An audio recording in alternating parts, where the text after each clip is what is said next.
Welcome students, RBSC online classes में स्वागत है आपका।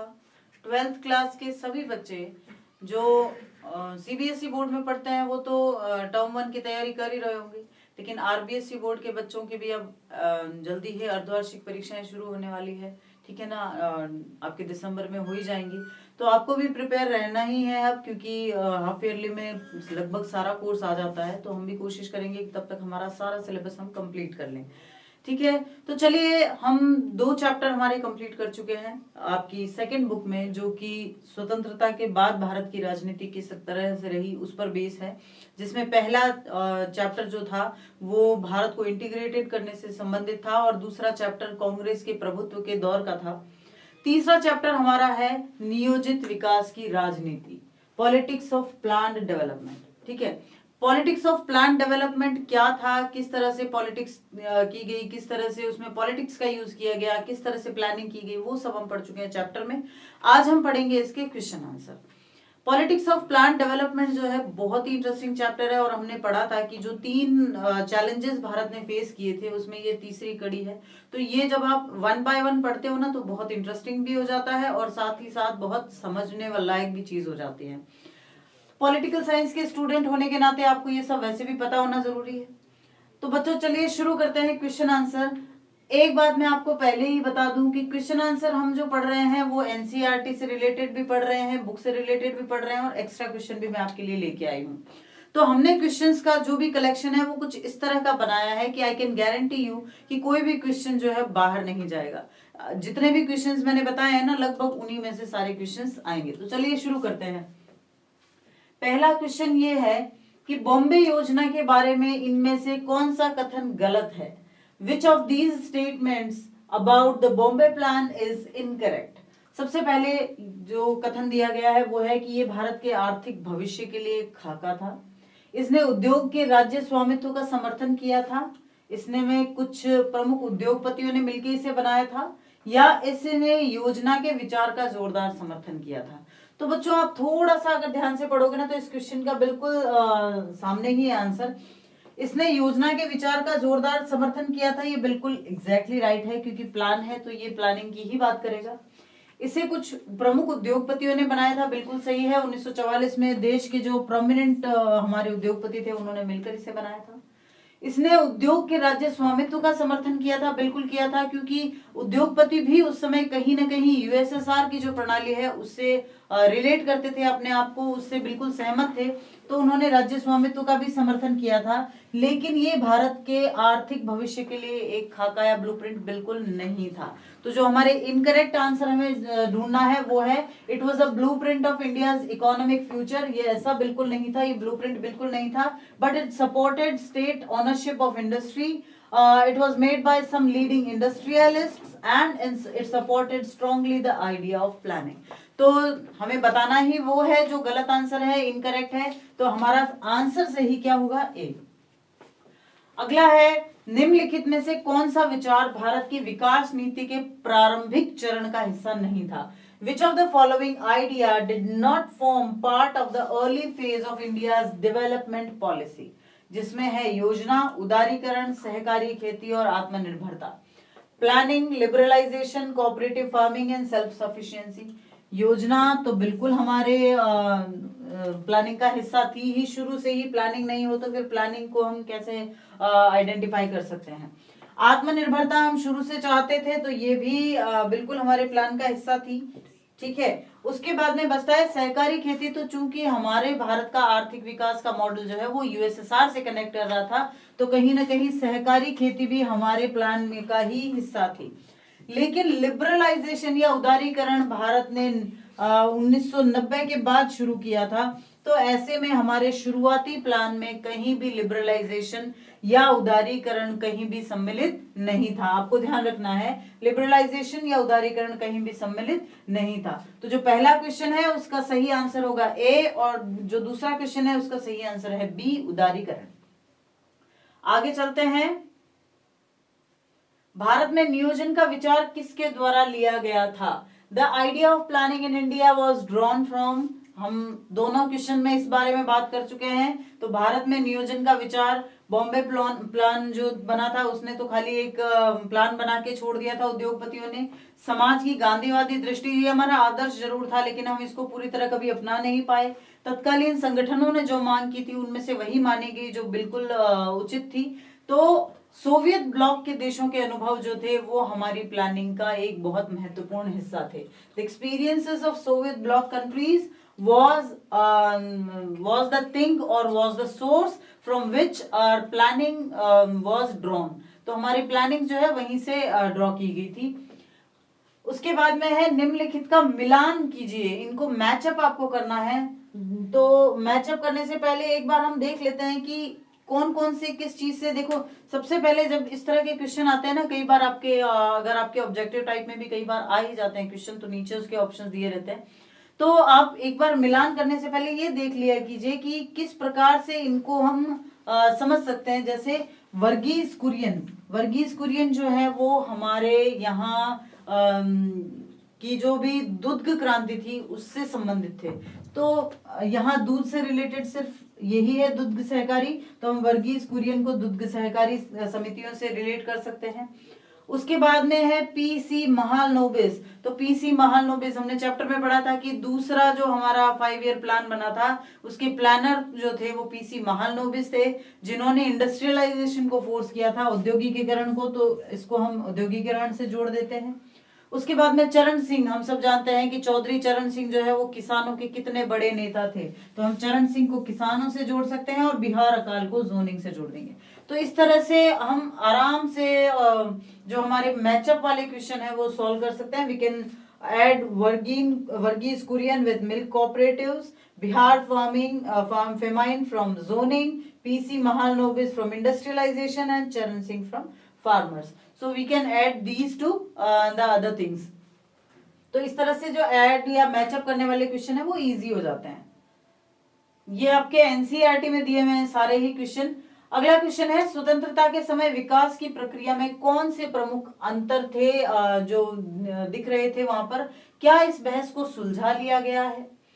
What were the major differences video in the process towards development at the times of independence? Has the debate been resolved? क्या इस बहस को सुलझा लिया गया है? तो स्वतंत्रता के समय भारत में 2 मॉडल थे, ये हमने पढ़ा था जब हमने चैप्टर पढ़ा था, तो बहुत क्लियरली इसको डिफाइन किया था। स्वतंत्रता के समय भारत में आधुनिक विकास के 2 मॉडल थे। सबसे पहला उदार पूंजीवादी, जिसको हम डेमोक्रेटिक लिबरल भी मॉडल भी कहते हैं, जैसा कि यूरोप और अमेरिका में होता है। दूसरा समाजवादी मॉडल, जैसा कि यूएसएसआर में था। इन 2 विचारधाराओं ने 2 महाशक्तियों के बीच शीत युद्ध को बढ़ावा दिया। भारत में कई लोग जो थे विकास के सोवियत मॉडल से बहुत प्रभावित थे, जिनमें कम्युनिस्ट पार्टी ऑफ इंडिया का हम नाम ले सकते हैं, हम सोशलिस्ट पार्टी का नाम ले सकते हैं, हम नेहरू जी का नाम ले सकते हैं। नेहरू जी भी सोवियत संघ से बहुत प्रभावित थे और उनके डेवलपमेंट मॉडल को अपनाना चाहते थे। उनमें न केवल भारतीय कम्युनिस्ट पार्टी के नेता थे बल्कि समाजवादी पार्टी के नेता भी थे और कांग्रेस के भीतर नेहरू जैसे नेता भी शामिल थे। अमेरिकी शैली के पूंजीवादी विकास के समर्थक बहुत कम थे, लेकिन नेताओं में एक बात स्पष्ट थी कि स्वतंत्र भारत की सरकार की आर्थिक चिंताओं को औपनिवेशिक सरकार से संकीर्ण रूप से परिभाषित वाणिज्यिक कार्यों से अलग होना होगा। यानी जो हम पर राज कर रहे थे ब्रिटेन, वो पूरी तरह कैपिटलिस्ट थे। कैपिटलिस्ट सरकार ने जो हमारे साथ किया हम वो बिल्कुल नहीं करना चाहते थे। ये स्पष्ट था कि अब गरीबी उन्मूलन करना होगा और सामाजिक आर्थिक पुनर्वितरण का कार्य भी मुख्य रूप से जिम्मेदारी के रूप में देखा जा रहा था और सरकार इन्हीं मतभेदों को हल नहीं कर सकी। ये मतभेद तब भी बने रहे, लिबरलाइजेशन हुआ तब भी बने रहे और आज जब हम आधुनिक काल में पहुंच चुके हैं तब भी ये मतभेद बने हुए हैं। कई नेता आज भी लेफ्टिस्ट जो है सपोर्टर हैं, कई आज भी राइटिस्ट सपोर्टर हैं, तो ये मतभेद बने रहे हैं और बने रहेंगे। So the answer we can give to this question: at the time of independence, India had 2 models of modern development: the liberal capitalist model, as in much of Europe and US, and the socialist model, as in the USSR. These 2 ideologies fueled the Cold War between the 2 superpowers. There were many in Indian than who were deeply impressed with the Soviet model of development. These included not just the leaders of Communist Party of India, but also those of Socialist Party of India, and leaders like Nehru within the Congress also. They were also supported USSR development model. There were very few supporters of the American-style capitalist development. The nationalist leaders were clear that the economic concerns of the government of free India would have to be different from the narrowly defined commercial function of the colonial government. It was clear that the task of poverty alleviation and socio-economic redistribution was being seen primarily as the responsibility of the government. These differences could not be solved. दो शब्द आपको बता रही हूँ जो आपको बिल्कुल याद रखने हैं और बहुत इंपॉर्टेंट है अगर ये पूछा जाए कि क्या क्या मतभेद थे। सबसे पहला है पॉवर्टी एलिविएशन और दूसरा है सोशियो इकोनॉमिक रीडिस्ट्रीब्यूशन। पहला है गरीबी उन्मूलन और दूसरा सामाजिक आर्थिक पुनर्वितरण। बहुत इंपॉर्टेंट शब्द है, आपको याद रखने हैं कि सोवियत मॉडल से हमने क्या लिया, तो सोवियत मॉडल से हमने दो चीजें ली, एक तो गरीबी उन्मूलन यानी कि पॉवर्टी एलिविएशन और दूसरा सामाजिक आर्थिक पुनर्वितरण यानी कि सोशियो इकोनॉमिक रीडिस्ट्रीब्यूशन। ये दो चीजें हमने अडॉप्ट की है यूएसएसआर से। और अगर हम बात करें पूंजीवाद की, लिबरल कैपिटलिज्म की, तो उससे हमने इंडस्ट्रियलाइजेशन को अडॉप्ट किया है, ये आपको ध्यान रखना है। उसके बाद क्वेश्चन है स्वतंत्रता के समय विकास के प्रति दृष्टिकोण में प्रमुख अंतर क्या थे। क्या ये बहस सुलझ गई, तो ये लगभग एक ही जैसे क्वेश्चन है। स्वतंत्रता के समय विकास पश्चिम के औद्योगिक देशों की तरह बनने के बारे में था। पारंपरिक सामाजिक संरचना टूटने के साथ साथ पूंजीवाद और उदारवाद के उदय में शामिल होना भी विकास के अर्थों में शामिल था। पहले विकास का यही अर्थ निकाला जाता था। आधुनिकीकरण से तात्पर्य है विकास, भौतिक प्रगति और वैज्ञानिक तार्किकता। स्वतंत्रता के समय भारत में आधुनिक विकास के दो मॉडल थे जिन पर विचार किया जाना था, यानी यूरोप और अमेरिका जैसे उदार पूंजीवादी मॉडल और यूएसएसआर जैसे Samajwadi model. What were the major differences in the approach towards the development at the time of independence? Has the debate been resolved? At the time of independence, development was about becoming more like the industrialized countries of the West, to be involved with the breakdown of tradition, social structure, as well as rise of capitalism and liberalism. The first point we can say that modernization referred to growth, material progress, and scientific rationality. Second point which can be said that India had two models of modern development at the time of independence into consideration to be adopted, i.e. the liberal capitalist model like Europe and the US and the socialist model like USSR. इसका तीसरा point हम ये कह सकते हैं कि राष्ट्रीय आंदोलन के दौरान विकसित की जाने वाली व्यापक सहमति को प्रतिबिंबित करने के लिए विकास के मॉडल को कम्युनिस्टों, समाजवादियों और पंडित जवाहरलाल नेहरू ने समाजवादी मॉडल का समर्थन किया। यही हमने पिछले क्वेश्चन में पढ़ा था, लेकिन अब अगर बुक में एक जैसे क्वेश्चन दे दिए तो हम क्या कर सकते हैं। फिर चौथा मॉडल, उपयुक्त मंशा तो साफ हो ही गई थी कि सामाजिक और आर्थिक पुनर्वितरण के साथ साथ गरीबी उन्मूलन को भी भारत में प्राथमिकता दी गई है। Above mentioned intentions cleared that the government made the priority to poverty alleviation along with social and economic redistribution. साथ ही नेताओं में बहस और मतभेद किस बात की थी, एक तो औद्योगिकीकरण प्राथमिक रास्ता होना चाहिए या नहीं, या कृषि विकास होना चाहिए या नहीं, या ग्रामीण गरीबी को दूर किया जाना चाहिए या नहीं। At the same time, these leaders differed at the debate. Industrialization should be the preferred path, or agriculture development should take place, or rural poverty should be alleviated. ठीक है, तो अगर ये इस तरह का क्वेश्चन आता है ना तो आप ऐसा ही आंसर लिखेंगे। आप इसका स्क्रीनशॉट ले लीजिए ताकि आपको याद करने लिखने में आसानी रहे। इसका स्क्रीनशॉट लीजिए और इसका जो सेकंड पार्ट है उसका स्क्रीनशॉट इसके बाद में। So guess you having it, इसका भी ले लीजिए, ये उसी क्वेश्चन के आंसर का सेकंड पार्ट है। Let's get to the seventh question. प्रथम पंचवर्षीय योजना का प्रमुख बल क्या था, दूसरी योजना किस तरह से पहली योजना से अलग थी, बिल्कुल भिन्न थी। What was the major thrust of the first 5-year plan? In which ways did the second plan differ from the first one? पहली पंचवर्षीय योजना 1951 में युवा अर्थशास्त्रियों द्वारा तैयार की गई थी। The first 5-year plan was commenced in 1951 to be drafted by young economists. K.N. Roy ने इस पर गरीबी उन्मूलन पर बहुत जोर दिया था। इसके मुख्य बिंदु क्या क्या थे? एक तो तत्काल ध्यान देने के साथ साथ कृषि क्षेत्र में सुधार के लिए बांधों और सिंचाई में निवेश करना, और दूसरा भाखड़ा नांगल जैसे बड़े पैमाने की परियोजनाओं के लिए भारी आवंटन करना। K.N. Roy, with the emphasis of poverty alleviation, its main thrust were follows. First was to invest in dams and irrigation to improve agriculture sector with the urgent attention, and huge allocations were made for large scale projects like Bhakra Nangal Dam. तीसरा क्या था? इसने ग्रामीण क्षेत्रों में विकास के लिए भूमि सुधारों पर ध्यान केंद्रित किया, और चौथा इसका उद्देश्य था राष्ट्रीय आय के स्तर को बढ़ाना। The third, its focus on land reforms for the development in rural areas, and fourth, it aimed to increase level of national income. यानी टोटलिटी में अगर हम देखें तो हमारी जो पहली पंचवर्षीय योजना थी, ये पूरी तरह ग्रामीण भारत पे आधारित थी, ये पूरी तरह कृषि पे आधारित थी, भूमि सुधारों पर आधारित थी, और सिंचाई और बांधों पर आधारित थी। ठीक है ना। लेकिन अगर दूसरी योजना की बात करें तो प्रथम पंचवर्षीय योजना द्वितीय पंचवर्षीय योजना से भिन्न थी। कैसे थी? दूसरी पंचवर्षीय योजना में भारी औद्योगिकीकरण पर जोर दिया गया, और दूसरी पंचवर्षीय योजना प्रथम पंचवर्षीय योजना की तरह धीमी और स्थिर वृद्धि के स्थान पर सभी संभावित दिशाओं में त्वरित संरचनात्मक परिवर्तन करना चाहती थी। तो ये दो चीजें थी जो बहुत डिफरेंट थी। The first 5-year plan was deferred from the second 5-year plan.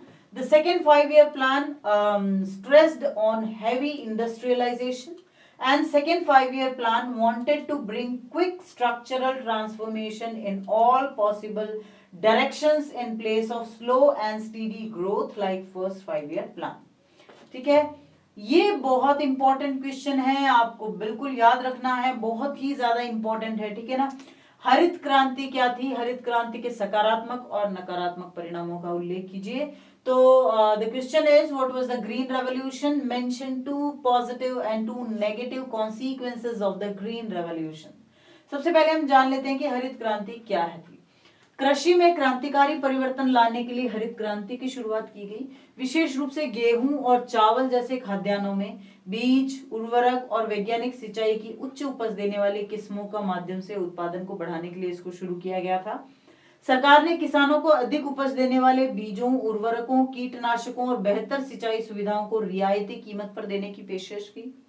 सरकार ने किसानों की उपज को एक निश्चित मूल्य पर खरीदने के लिए कीमतें भी तय की। यानी हरित क्रांति से दो काम हुए। सबसे पहले सरकार ने जो है फसलों की जो उर्वरता है वो बढ़ाने के लिए कोशिश की, जिसमें संकर किस्म के बीज देना, साथ ही साथ कीटनाशक, साथ ही साथ उर्वरक, ये सब किसानों को देना। और दूसरा एक महत्वपूर्ण कदम उठाया जिसको हम एमएसपी के नाम से जानते हैं, मिनिमम सपोर्ट प्राइस के नाम से जानते हैं, वो सिस्टम भी सरकार ने उसी समय लागू किया था। So what the green revolution is, let's no it for the first.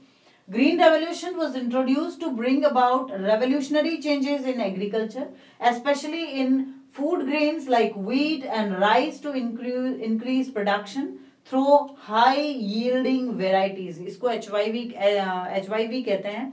HYV system जो है उसी टाइम लागू किया गया था। Fertilizers and scientific irrigation. The government offered high yielding varieties of seeds, fertilizers, pesticides and better irrigation facilities at subsidized price to farmers, and the government fixed the price also to purchase the produce of farmers at a given price.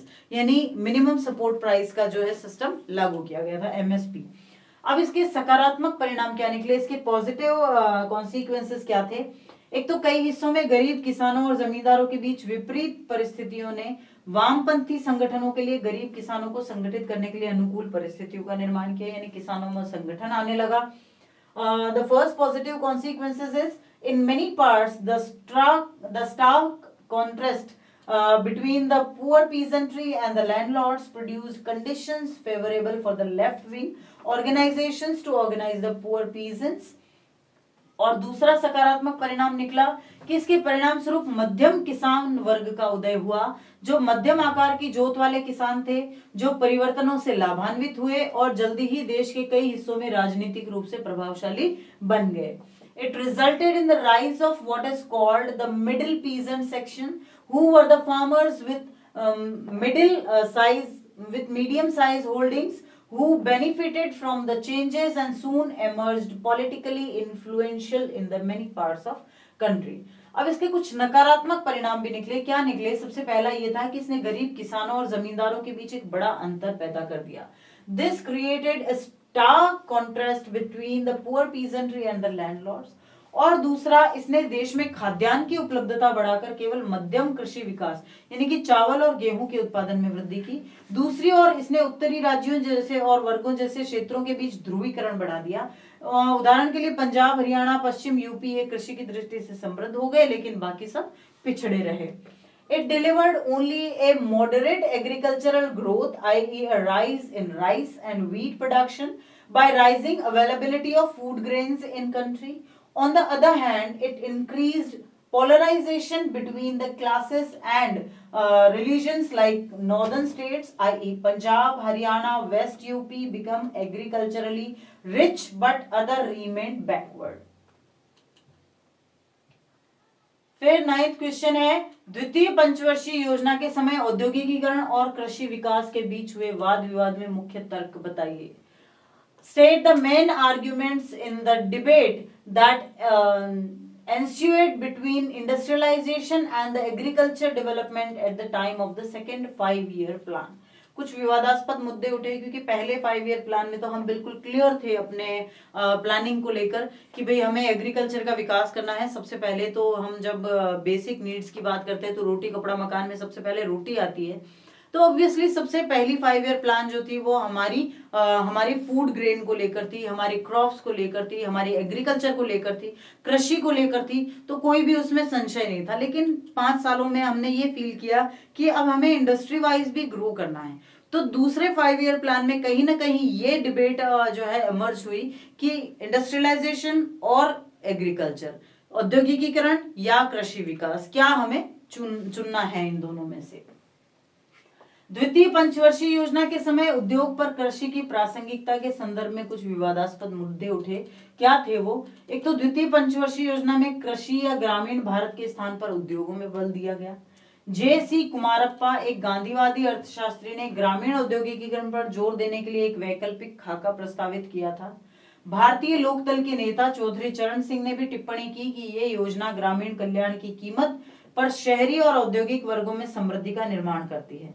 जबकि दूसरों ने ये कहा कि औद्योगिक क्षेत्र में वृद्धि के बिना गरीबी को कम नहीं किया जा सकता. तो ये एक डिबेट बन गई थी वहां.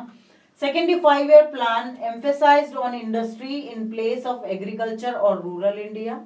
J.C. Kumarappa, a Gandhian economist, proposed an alternative blueprint to emphasize on rural industrialization. Bharatiya Lokdal leader Chaudhary Charan Singh also commented that the planning leading to creation of prosperity in urban and industrial section at the cost of rural welfare. Other debate that without an increase in industrial sector poverty could not be alleviated. तो ये अलग अलग इनकी जो है बहस चल ही रही थी. फिर भारत की योजना में खाद्यान्न के उत्पादन को बढ़ावा देने के लिए कृषि रणनीति बिल्कुल नहीं थी. सेकेंड प्लान में India planning did not have any agrarian strategy to boost the production of food grain. और फिर इसने सामुदायिक विकास के कार्यक्रमों का भी प्रस्ताव रखा और सिंचाई परियोजना पर बड़ी रकम खर्च की. और विफलता नीति की नहीं बल्कि भूमि मालिक वर्गों की रणनीति के कारण इसे ना लागू करने की थी. It also proposed programs of community development and spent large sums on irrigation project. And failure was not of the policy but of its non-implementation because of the politics of land-owning classes. इसके अलावा उन्होंने ये भी तर्क दिया कि अगर सरकार ने कृषि पर अधिक पैसा खर्च किया होता तो ये ग्रामीण गरीबी की व्यापक समस्या का समाधान नहीं करती. Besides, they also argued that early if the government had spent more money on the agriculture, it would not have solved the massive problem of rural poverty. तो यानी ये बहस तो चलती रही कि इंडस्ट्रियलाइजेशन होना चाहिए या एग्रीकल्चर होना चाहिए. अगला क्वेश्चन थोड़ा ट्रिकी है. भारतीय नीति निर्माताओं ने अर्थव्यवस्था में राज्य की भूमिका पर जोर देकर गलती की. यदि निजी क्षेत्र को शुरू से ही खुली छूट दी जाती तो भारत बहुत विकसित हो सकता था। इस प्रस्ताव के पक्ष या विपक्ष में समर्थन में अपने तर्क दीजिए। Indian policymakers made a mistake by emphasizing the role of state in the economy. India could have developed much better if private sector was allowed a free play right from the very beginning. Give arguments for or against in this propositions. अब आप क्या सोचते हैं कि क्या हमने USSR का model या यूएसएसआर के मॉडल से प्रेरित होकर गलती की? क्या हमें शुरू से ही कैपिटलिस्ट बन जाना चाहिए था? क्योंकि 1990s के बाद तो हमने वैसे भी लिबरलाइजेशन स्टार्ट किया था, तो क्या हमें शुरू से ही वैसा होना चाहिए था? ये बहस भी हमेशा से चलती आई है, तो आप इसके बारे में क्या सोचते हैं, ये पूछा गया है इस क्वेश्चन में। तो जो सही हो सकता था मेरी नजर में वो आंसर ये है, नहीं, ये कथन पूरी तरह से सत्य नहीं है, क्योंकि आजादी के तुरंत बाद देश की अर्थव्यवस्था को विनियमित करने के लिए राज्य का हस्तक्षेप बहुत जरूरी था। भारतीयों ने ना तो विकास के पूंजीवादी मॉडल का पालन किया और ना ही समाजवादी को पूरी तरह से अपनाया। इसके बजाय उन्होंने मिश्रित अर्थव्यवस्था के मॉडल को अपनाया, जिसमें वामपंथियों और दक्षिणपंथियों दोनों ने इसकी आलोचना की थी। No, the above statement is not perfectly true because state's intervention was mandatory to regulate country's economy after independence immediately. Indians did not follow either capitalist model of development or socialist model of development completely. Instead, India adopted the model of mixed economy, to be criticized from the right and left both.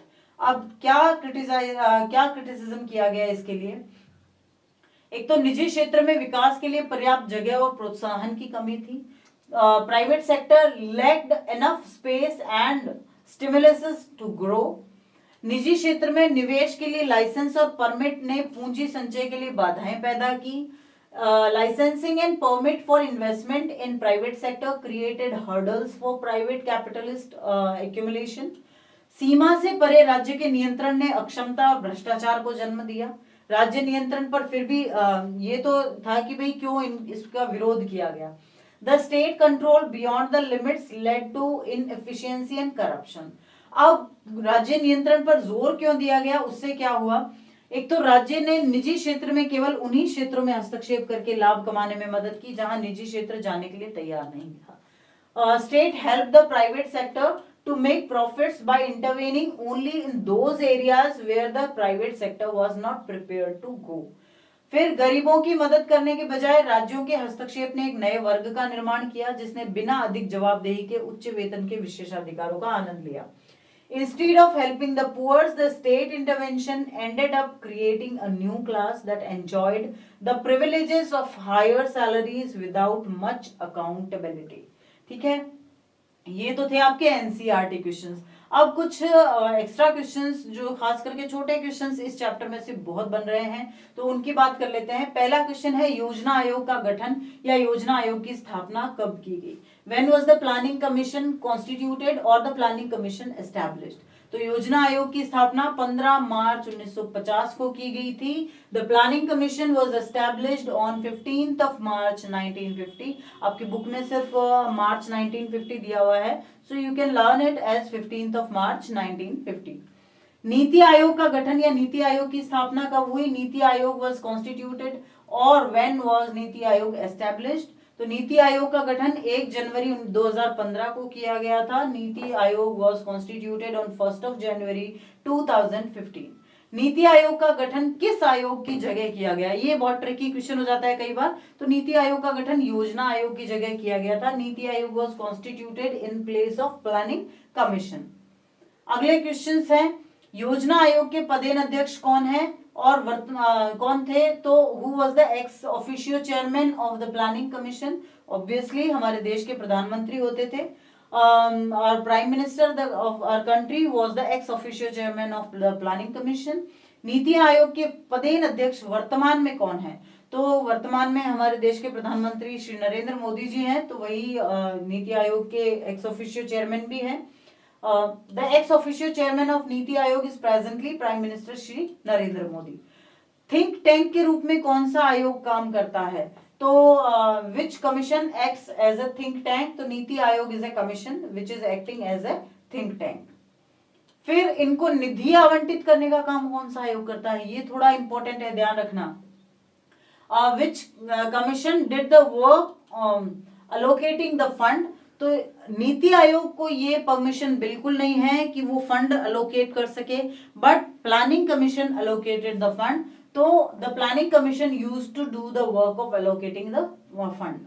योजना आयोग को समाप्त कब किया गया, ये भी बहुत इंपॉर्टेंट है। नीति आयोग शुरू तो हो गया था 1 जनवरी 2015 को, लेकिन योजना आयोग को कब समाप्त किया गया था? योजना आयोग को 13 अगस्त 2014 को समाप्त कर दिया गया था। The planning commission was abolished on 13th of August 2040। नीति आयोग के वर्तमान में उपाध्यक्ष कौन है? अध्यक्ष तो हमें पता है कि हमारे देश के प्रधानमंत्री होते हैं। So who is the present vice chairman of NITI Aayog? NITI Aayog के वर्तमान में उपाध्यक्ष हैं doctor Rajiv Kumar. The present vice chairman of NITI Aayog is doctor Rajiv Kumar. NDC यानी कि राष्ट्रीय विकास परिषद की स्थापना कब की गई? एनडीसी यानी राष्ट्रीय विकास परिषद की स्थापना 6 अगस्त 1952, 6 अगस्त 1952 को की गई थी। NDC national development council was established on 6 अगस्त 1952। विकास का समाजवादी मॉडल किस देश द्वारा अपनाया गया था? ये किस देश से अपनाया था हमने? Which country adopted the socialist model of development? तो ये सोवियत संघ ने अपनाया था। यूएसएसआर और Soviet union adopted the socialist model. पूंजीवादी मॉडल किस देश का था? Which country had the capitalist model of development? Obviously USA.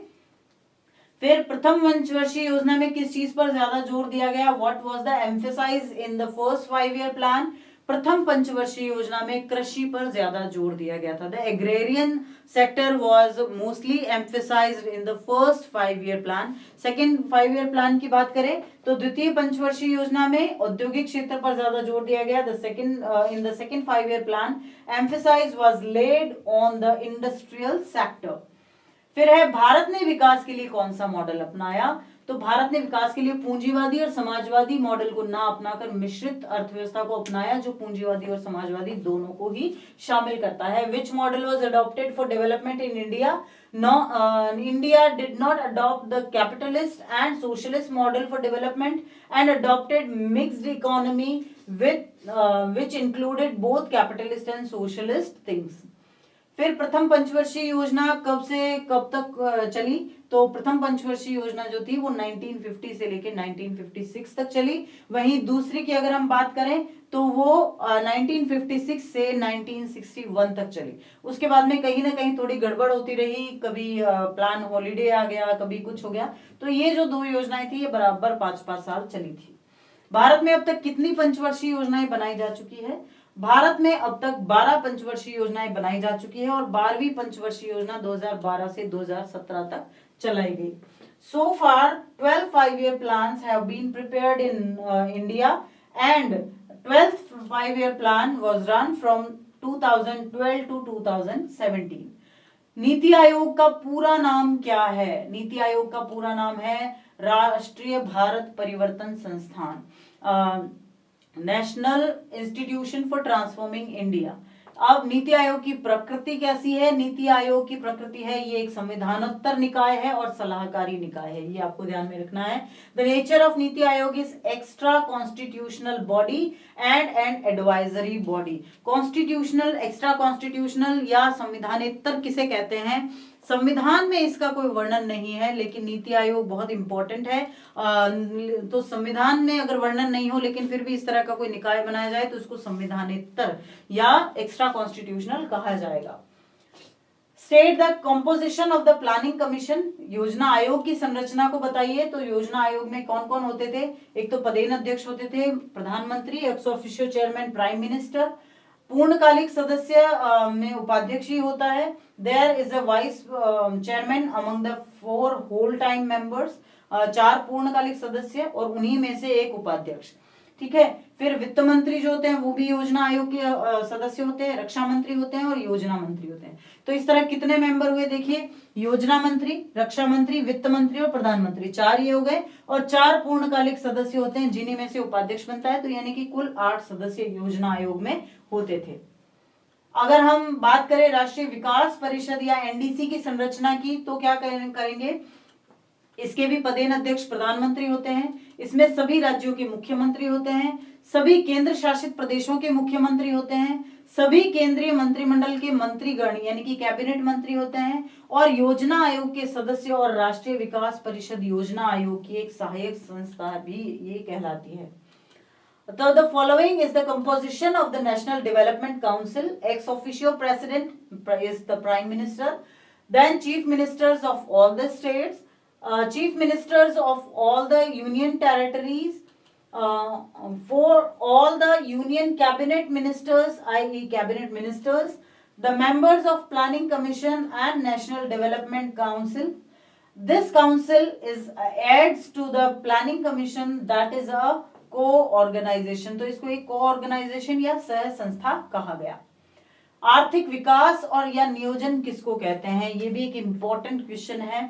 तो आर्थिक विकास उस विकास को कहते हैं जिससे पूरे समाज या पूरे समाज का भला हो, तथा ऐसे विकास में किसी एक तबके को ध्यान में नहीं रखा जाता, बल्कि सभी वर्ग के लोगों को ध्यान में रखकर विकास किया जाता है, ना कि किसी एक तबके या वर्ग के, बल्कि इसमें पूरे समाज का भला होता है। Economic development is said to be the development which is good for the whole society, the whole society, and in such development no one section is kept in mind, but development is done keeping in mind all the sections of the people. The benefit is any one section or class of the no class of the good is good, but the good is done for the whole society. नियोजन से क्या अभिप्राय है, नियोजन किसको कहते हैं कि किसी काम को पूरा करने के लिए पहले से तैयारी कर लेना, या किसी लक्ष्य को पूरा करने से पहले की गई तैयारी को हम नियोजन कहते हैं। नियोजन का अर्थ है प्लानिंग, जो किसी काम को करने से पहले की जाती है। आर्थिक क्षेत्र में नियोजन का अर्थ है उपलब्ध संसाधनों का सुव्यवस्थित तरीके से विकास करना। Planning means the pre-preparation to do some work or the preparation done in advance to accomplish a goal is called planning. Planning means planning which is done before doing any work. It means to develop the available sources in a systematic manner. अगला question है नीति आयोग की संरचना का वर्णन कीजिए। तो नीति आयोग की संरचना या ऑर्गेनाइजेशन या कंपोजिशन क्या है। नीति आयोग में एक अध्यक्ष या कहें कि पदेन अध्यक्ष होते हैं जो प्रधानमंत्री होते हैं। वर्तमान में पदेन अध्यक्ष श्री नरेंद्र मोदी जी हैं। NITI Aayog has a chairman और x officio chairman prime minister. Presently the ex officio president is Shri Narendra Modi. NITI Aayog में एक उपाध्यक्ष होते हैं और वर्तमान में ये उपाध्यक्ष डॉक्टर राजीव कुमार हैं। NITI Aayog has a vice chairman and at present the vice chairman of NITI Aayog is Dr. Rajiv Kumar. NITI Aayog ने सभी राज्यों के मुख्यमंत्री और CIO भी होते हैं जिनको सेक्रेटरी कहा जाता है। NITI Aayog has appointed all the chief ministers and CIO of all the states called secretaries। नीति आयोग के 5 पूर्णकालिक और 2 अंशकालिक और 4 पदेन सदस्य होते हैं। पदेन सदस्य जो है कैबिनेट से होते हैं, विशेषज्ञ जो है वो राष्ट्रपति नियुक्त करते हैं। उसके अलावा 5 पूर्णकालिक और 2 अंशकालिक सदस्य होते हैं। NITI Aayog consist 5 full time, 2 part time and 4 ex officio members and 1 expert in it. तो इस तरह से ये संरचना है नीति आयोग की। और ये था आपके तीसरे चैप्टर के question answer. Quick question answer है, लेकिन आई कैन गारंटी यू कि इनसे बाहर कोई प्रश्न नहीं जाएगा। अगर कोई प्रश्न आता है तो इन्हीं में से पूछा जाएगा, या तो आपसे हरित क्रांति पूछी जा सकती है या नीति आयोग योजना आयोग के बारे में पूछा जा सकता है। तो बहुत इंपॉर्टेंट चैप्टर है ये, ध्यान से पढ़िएगा और अच्छे से पढ़ते रहिए। Hope that you are going to get the biggest marks in your class, in your school, and make proud to your parents and make proud to us too. ठीक है, best of luck for your study. जल्दी ही मिलते हैं अगले video में, तब तक के लिए थैंक यू।